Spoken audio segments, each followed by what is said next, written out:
Josh Hamilton played baseball from 2007 through 2015. Have you heard of him? Hamilton.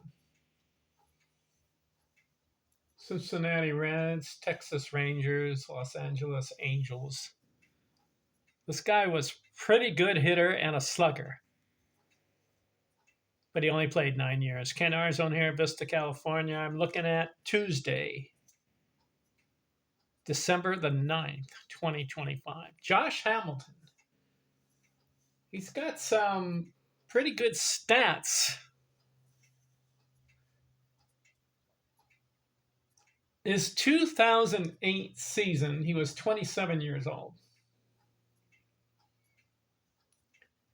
He had 190 hits, 32 homers, 130 RBIs, led the league in RBIs, black ink, 304 batting average, and a 331 total bases. That led the league. 2 black inks in 2008. Then in 2010, he wins the Most Valuable Player Award for a season. Listen to this: 186 hits, 32 home runs, 100 RBIs.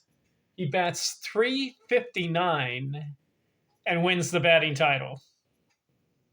.633 slugging leads the league.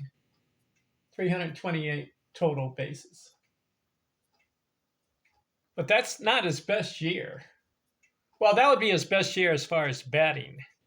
The batting average, .359.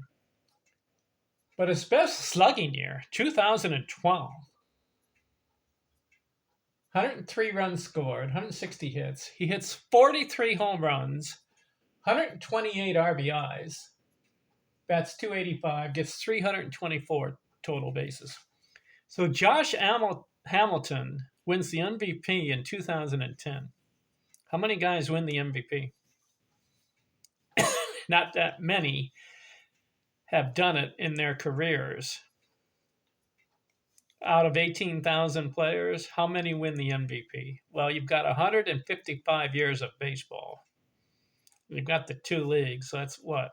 300 possible chances to win the MVP. About 300 times you have a chance.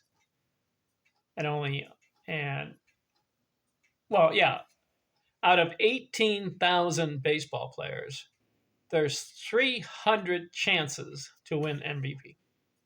Because if you go 155 years in the MVP in the American League and National League, so that's twice, right? So 155 times 2, 310? But in the 1870s and 80s, I don't think they had the MVP. And if you go past the 1900s, I think they started it. I can't remember what year they started MVP. I think it was in the 1920s. So it's less than 300 chances. But Josh Hamilton did it. But something happened on the way to Mulberry Street. Remember Dr. Seuss's book, What Happened on Mulberry Street? Something happened. Josh Hamilton, after the 2011 season, had an automobile accident. He survived it. But then he got into drugs and alcohol. And he had an addiction problem. And then later on, in some of the years, he had trouble with the law, some altercations with some children. I don't know the full story. So he had law problems and he had addiction problems. So he tried to keep playing through 2013 and 14 and 15, played less and less games, ended up with 1,134 hits in 1,027 games. He had 200 homers exactly, and 701 career RBIs, but it's only 9 years. His batting average, .290 career. One game, he went 5 for 5 and had 4 homers in one game. So he's part of that list. But his career went downhill I think it happened after that automobile accident that he was in. He was out of it, and drugs and alcohol. He recovered, I believe, from that. And now, today, he's doing much better. I don't know the full story across the board as far as what happened over those years, but the management, baseball management, and the club he was on got frustrated. And eventually, Texas Rangers let him go, signed on with LA Angels.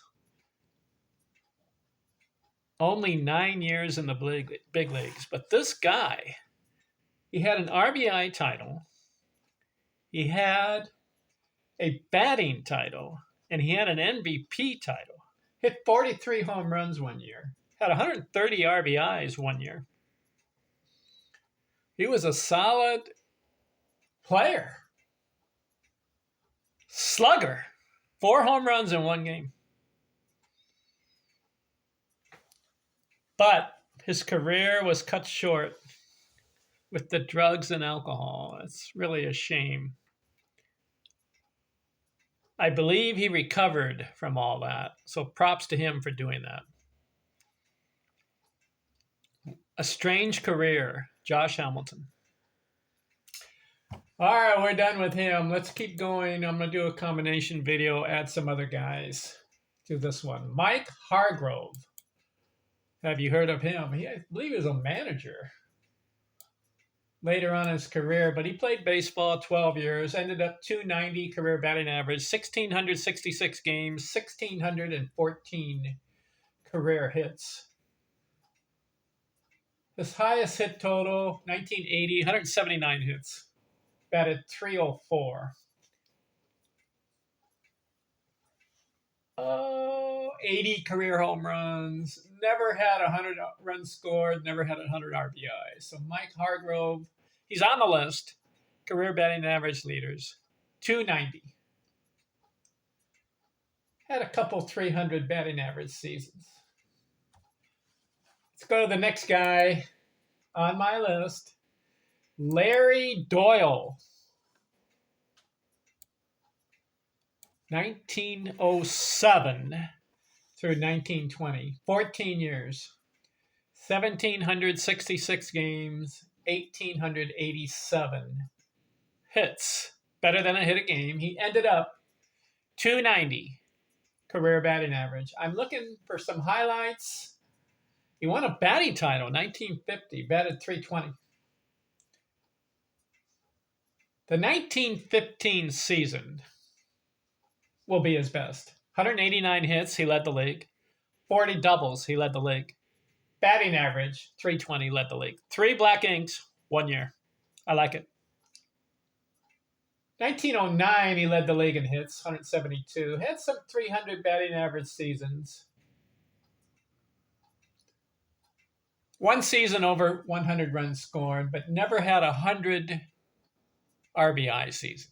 So Larry Doyle, old school, New York Giants, 1,887 hits, but a couple of black inks. Led the league in triples 1 year, too. So I'm counting 1, 2, 3, 4, 5 black inks. Larry Doyle. All right, we're done with this combination video. 3 guys. Josh Hamilton, potentially, could have put up a lot of good numbers in baseball, but he was out of baseball after 9 years playing. Had some good years. Mike Hargrove